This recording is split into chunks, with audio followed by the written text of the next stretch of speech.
I gotta testify. Come up in the spot looking extra fly.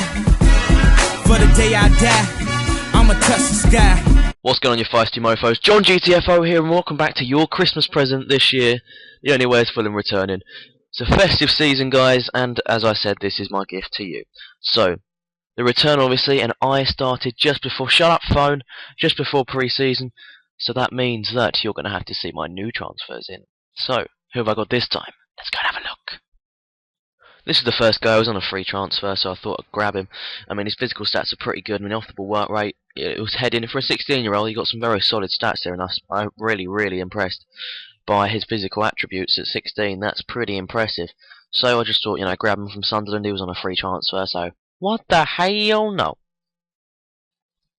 Here is a second transfer, Johan Kabay of Newcastle. This one was quite a pricey transfer, it was 12.5 million, but because Newcastle got relegated, he was transfer listed, and I went up against Paris Saint-Germain and Atletico Madrid to sign him, and he signed for me.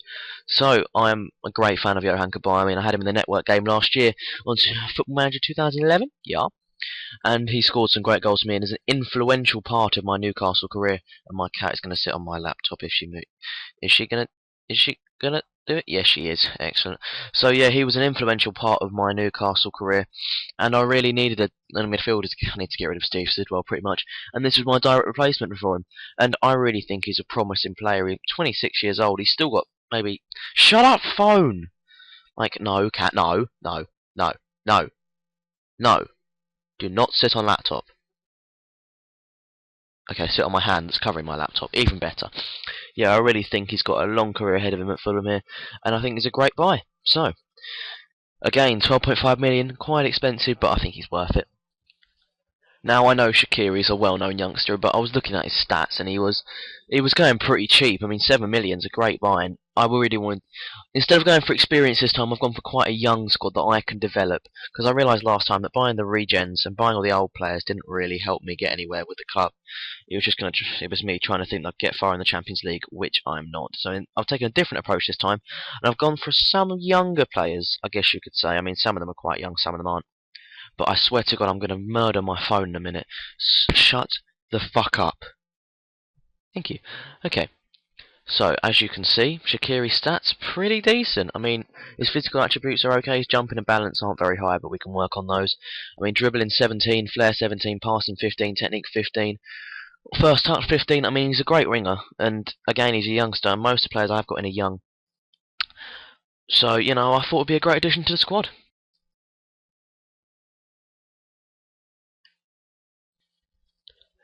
Carl Norton, got him last time as well. Great signing, I thought. For 2.5 million, I think that's a great buy. 23 years old, he's got a lot of potential.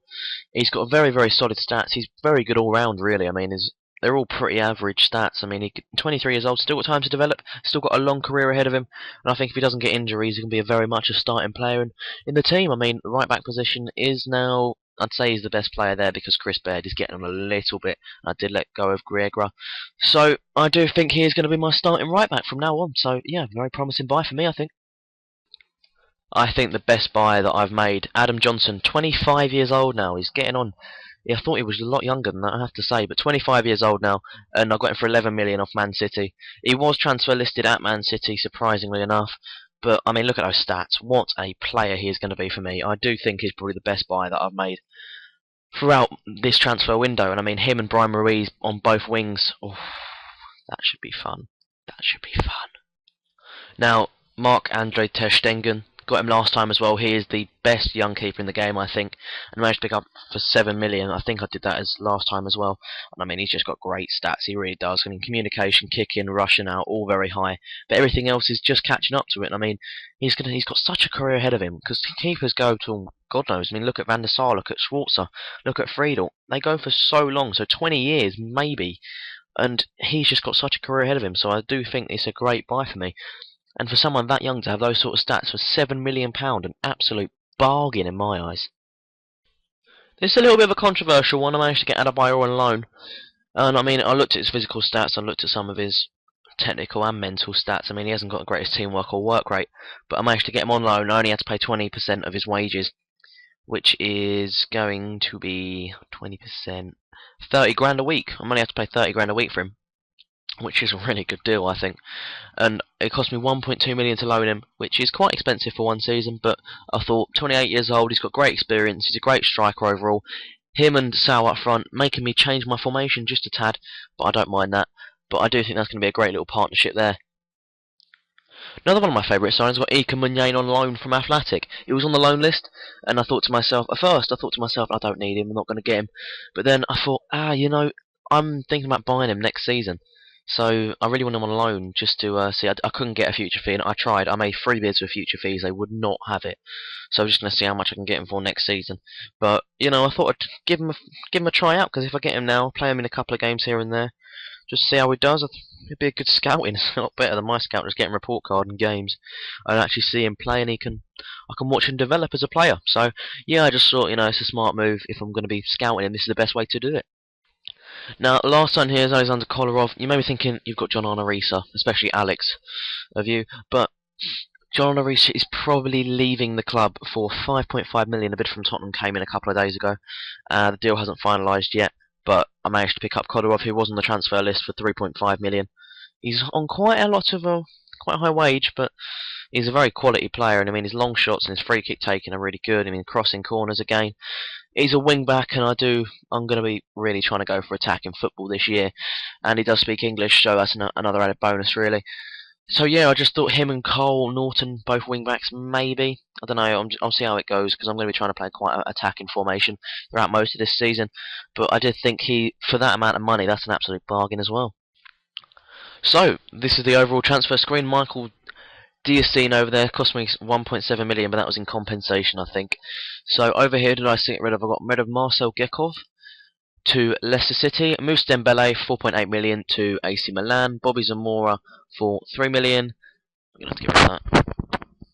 Didn't. Okay.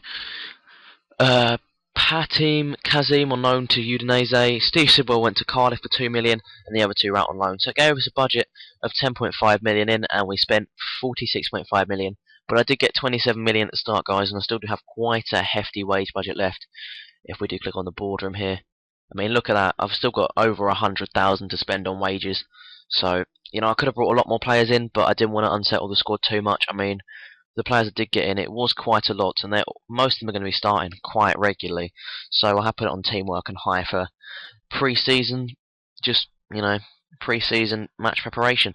But we have played pre-season, so I'm going to show you some of those results now. We actually only had 3 games in pre-season, which is a bit of a let-off for us. We have Westerlo, we drew 0-0. Cercle Bruges, we won 1-0, and we played Man City Community Shield and managed to win that 2-1. We'll just have a quick look at the game here. If this decides to load, it did. So Man City absolutely dominated us from start to finish, but really we weren't playing. We were playing pretty much a secondary team, I'm not going to lie. I did try and rest a couple of players, but also tried to bring in some of the youth that I brought in. As you can see here, I mean, we have De Bruyne, I mean, Wilfried Rolf is my third choice striker now. Johnson, Shaqiri, Salcedo is now actually going to be transferred soon, I think, to Tigres if he hasn't already gone. And Norton, Tompkins, Baird, and Ter Stegen. But I do think Ter Stegen did keep us in that game, because he's a fucking amazing keeper. But we did manage to steal 2 goals, and that gave us the win there, 2-1. So, come down to subscriber's choice now. So, for the next 2 months, these are the fixtures list. Here we go. These are 2 months fixtures.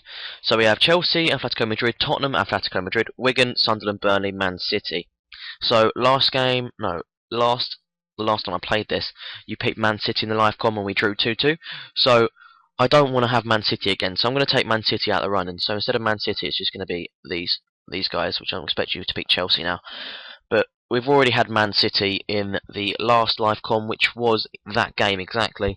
So I don't want to do them again. I want to show a bit of, come on, we want a bit of variety here. So either Chelsea, both Atletico Madrid ties, Tottenham, Wigan, Sunderland, or Burnley. Please post your choice in the comment section below.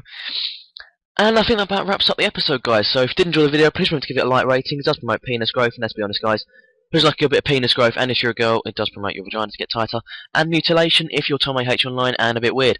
So, yep, thanks for watching, guys. Have a very Merry Christmas. Hope you get everything you wanted, within reason, of course, all you perverts out there. So yeah, Merry Christmas, guys, and I will see you later. Hopefully there'll be a video up tomorrow on Christmas Eve. I don't know, I'm thinking about whether I want to record it or not, because I'm probably not going to be doing much. and I'm probably going to want to play this. So you'll probably get the live come out tomorrow if you're lucky, but this is going to be the series that is at the forefront of my channel from now on, because I have a great attachment to the anyways Fulham. So as I've said, guys, Merry Christmas, Happy Holidays, see you later.